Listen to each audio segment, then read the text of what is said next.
In this video, I want to talk about when your girlfriend or your partner gives you the silent treatment and you just know there's something wrong. And so you ask, "What's wrong?" And she says, Nothing. the hypocrisy I've always found is that most girls I've talked to, gone on dates with, when you ask women what they want and what they're frustrated with guys, is that they want a guy who's honest, who doesn't play games.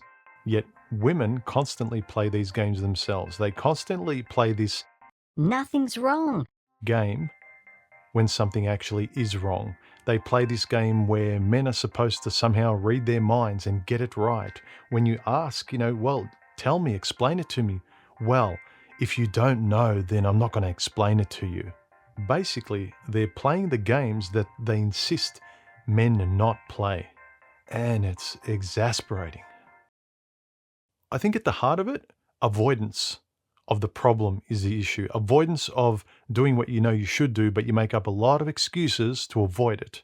So whether it's on your own and you avoid getting fit, going to the gym, eating better, improving your life in some way, you can come up with a lot of logical and clever excuses as to why you're not, or why you can't, or why the world isn't allowing you to get your life into shape, or blaming everything outside of you instead of pointing the finger at yourself and doing or saying what you know you should. And I think that same mechanism operates with women, especially in relationships, because they think, oh, well, I don't have to be responsible now when I'm in a relationship. The guy's the responsible one. He holds the steering wheel. But I think this is a lazy and immature approach that women conveniently allow themselves to absolve themselves of, in terms of, well, life is hard on my own and I can't be bothered doing the hard things. But when I'm in a relationship with a guy, I finally don't have to worry about that. He can do all the difficult stuff, including communicate. So when ex-girlfriends didn't want to tell me what was on their mind, when they were annoyed about something that I did or about the relationship or something, and they didn't want to speak up and they wanted me to drag it out of them like some sort of game, like do the work for them to drag the truth out, make me work for it. I think at the heart of it is avoidance. And women tend to avoid a heck of a lot when they're in relationships because they think that, oh, well, now he can take the steering wheel with everything, including communication. So think about it this way. If you're the kind of person that avoids things when you're on your own, when you don't have a boyfriend or a girlfriend, where you find it hard to get in shape, get up in the morning, organize yourself, discipline yourself, it's too hard, you procrastinate, you avoid, then when you get in a relationship, it's much easier to do that. But now you can absolve yourself of any guilt, shame, or responsibility and say, well, you're not reading your mind.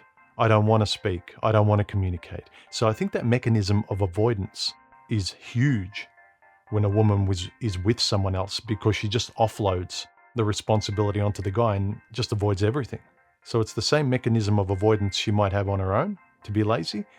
When it comes to a guy, she's even more lazy. And that includes conversation and communication, which conveniently enough is also something that women complain about with men. Is like, men don't communicate, men don't understand, but women keep so much in and they don't want to speak. You ask them what's wrong, nothing, even though you know there's something wrong.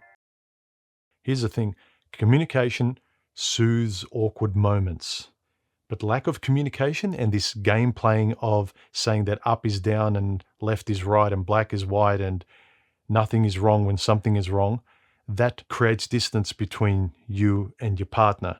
That worsens the frustration. That creates more eggshells for you to both walk on. Running away from and avoidance and non-communication just creates a gulf between the two of you. And conveniently enough, a lot of women just blame the guy for not being able to read her mind or reading signs. How many videos do you see on YouTube? The 5 signs to read whether she likes you, or the signs to read whether a woman thinks this or that. How about you communicate?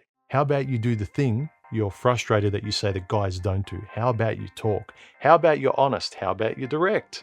This is what frustrated me with a lot of my ex-girlfriends, and I'm sure it frustrates a lot of guys. Avoidance and simply not talking. The simple act of not talking, it's almost like you're intentionally causing friction and distance in your relationship. Then the way you feel about the person is so far away because you've created this distance of non-communication that you're even more cowardly at the end and you say, well, we're just not feeling it anymore. It's because you've created so much distance between you and your partner through lack of communication that they may as well be over the horizon that you can't see them. A guy gets worn down at trying to read signs, and at the end of the day, he just wants to be direct and communicate like a normal human being with the person he's closest to in his life. But a woman wants him to communicate as though he just met her, read her mind, not talk directly, because somehow it's what? It's unromantic?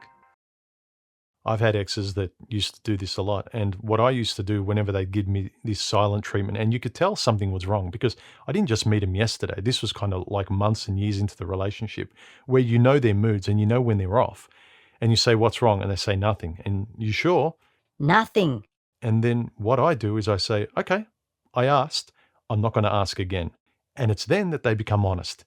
And then they let out the problem like a broken dam because they know I'm not going to play this game anymore. So I suggest maybe you use that trick as well. And it's not so much a trick as that I'm not playing this game. Either you tell me what's wrong or you can hold your breath like a child and suffocate. I don't care. I'd like to think we're adults. It might not be romantic, but it's a way to get us back to stability. I don't know if some women love this lack of communication because it somehow pushes them back to the start of the relationship when it was unsure and unpredictable and drama filled because like you didn't understand the person. So they actively somehow make you not understand them to pull you back to the dating phase or something. I honestly don't know what it is. Let me know your thoughts in the comments section, guys. I'm pretty sure it's a common thing with most of you.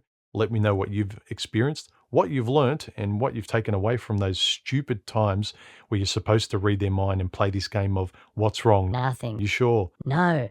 And then you get into an argument because you're just trying to find out what actually is wrong because there is something wrong. Let me know in the comment section below. Join the channel, subscribe, and I'll catch you in the next video. Bye, guys.